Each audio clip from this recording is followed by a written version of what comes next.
വടകരയിലെ ജനങ്ങൾ UDFന് നൽകുന്ന നിസ്സീമമായ പിന്തുണയും അകമഴിഞ്ഞ സപ്പോർട്ടും അതുപോലെ തന്നെ സ്നേഹവും അത് LDF കേന്ദ്രങ്ങളെ വല്ലാതെ അസ്വസ്ഥമാക്കിയിട്ടുണ്ട്.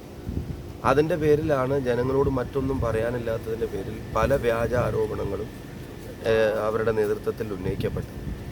ഇപ്പോൾ ഇന്നലെ ഒടുവിൽ പുറത്തു വന്നതുൾപ്പെടെയുള്ള എല്ലാ വ്യാജ ആരോപണങ്ങളും അത് വ്യാജമാണെന്ന് തെളിയിക്കപ്പെടുകയും ജനങ്ങളെ തെറ്റിദ്ധരിപ്പിക്കാനുള്ളതായിരുന്നു എന്ന് മനസ്സിലാക്കപ്പെടുകയും ചെയ്യാം. രാജ്യത്തെ വീണ്ടെടുക്കാൻ ഉറ്റുനോക്കുന്ന ഒരു തെരഞ്ഞെടുപ്പിൽ സ്വാഭാവികമായും വടകരയുടെ രാഷ്ട്രീയ ബോധം ഐക്യജനാധിപത്യ മുന്നണിക്കൊപ്പമാണെന്ന് എല്ലാവർക്കും അറിയാം. കോൺഗ്രസിന് നൽകുന്ന വോട്ട്, UDFന് നൽകുന്ന വോട്ട് രാജ്യത്തെ ജനാധിപത്യ മതേതര ശീലങ്ങളെ തിരിച്ചുപിടിക്കാൻ കരുത്ത് പകരുന്ന ഒന്നാണെന്ന് എല്ലാവർക്കും അറിയുന്നതാണ്.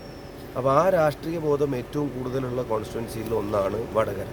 രണ്ടാമത് 2 ഭരണകൂടങ്ങളും ജനങ്ങളെ വല്ലാതെ വെറുപ്പിച്ച സാഹചര്യം. 3 ഇവിടെ സമാധാനമായി ജീവിക്കാനും സ്വസ്ഥമായ രാഷ്ട്രീയ പ്രവർത്തനം നടത്താനും കഴിയാവുന്ന ഒരു സാഹചര്യം ഉണ്ടാണെന്ന് പൊതുപ്രവർത്തകരായ ആളുകളും അല്ലാത്ത ആളുകളൊക്കെ ആഗ്രഹിക്കുന്നു. അപ്പോൾ ഇതിനൊക്കെ വിഘാതം നിൽക്കുന്ന ശക്തികൾ ഏതാണെന്നുള്ളത് ജനങ്ങൾ തിരിച്ചറിഞ്ഞു. ആ ജനങ്ങളെ മിസ്ലീഡ് ചെയ്യാൻ ഇവർ നടത്തിയ ശ്രമങ്ങളുടെ സത്യാവസ്ഥയും അവരിലൂടെയും അല്ലാതെയും ജനങ്ങൾ അറിഞ്ഞു. എന്തായാലും ഐക്യജനാധിപത്യ മുന്നണിക്ക് വളരെ അനുകൂലമായ ഒരു പ്രതികരണമാണ് എല്ലാ ബൂത്തുകളിൽ നിന്നും ഞങ്ങളിപ്പോൾ സന്ദർശിച്ച ഇടങ്ങളിൽ നിന്നൊക്കെ കിട്ടിക്കൊണ്ടിരിക്കുന്നത്. തീർച്ചയായിട്ടും ഈ തെരഞ്ഞെടുപ്പ് വളരെ കംഫർട്ടബിളായിട്ട് UDFന് ജയിക്കാൻ കഴിയും.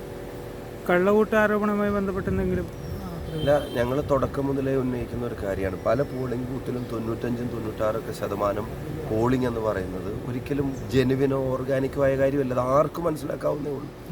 അപ്പോൾ അത്തരം ബൂത്തുകളിൽ ഞങ്ങൾ കേന്ദ്രസേന ആവശ്യപ്പെട്ടു, കോടതിയിൽ ഇടപെട്ടതൊക്കെ കഴിഞ്ഞാലും ഈ പറയുന്ന സംഘടനാ സംവിധാനം ഭരണസ്വാധീനം വെച്ച് ഉദ്യോഗസ്ഥരെയും പോലീസിനെയൊക്കെ തരാതരം ഉപയോഗിച്ച് കള്ളവോട്ടിന് പ്രോത്സാഹിപ്പിക്കുന്ന ഒരു സമീപനം ഉണ്ടാകുന്നുണ്ട്.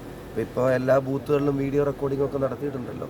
ഞങ്ങൾക്ക് സംശയമുള്ള സ്ഥലങ്ങളിലെ പോളിംഗ് കൂടെ പരിശോധിച്ച് വോട്ടർ പട്ടിക ഒന്നും കൂടെ പഠിച്ച ശേഷം അതിനെ തുടർ നടപടികൾ ആവശ്യപ്പെടും. എന്തായാലും പലയിടങ്ങളിലും കള്ള വോട്ടിംഗ് നടക്കുന്നതായി നടത്തുന്ന ശ്രമം പോസ്റ്റൽ വോട്ടിങ്ങിന്റെ ഘട്ടം മുതൽ കള്ളവോട്ടിന്റെ അറിവുണ്ടായിരുന്നു. കാരണം കാസർഗോഡ് മണ്ഡലത്തിലൊക്കെ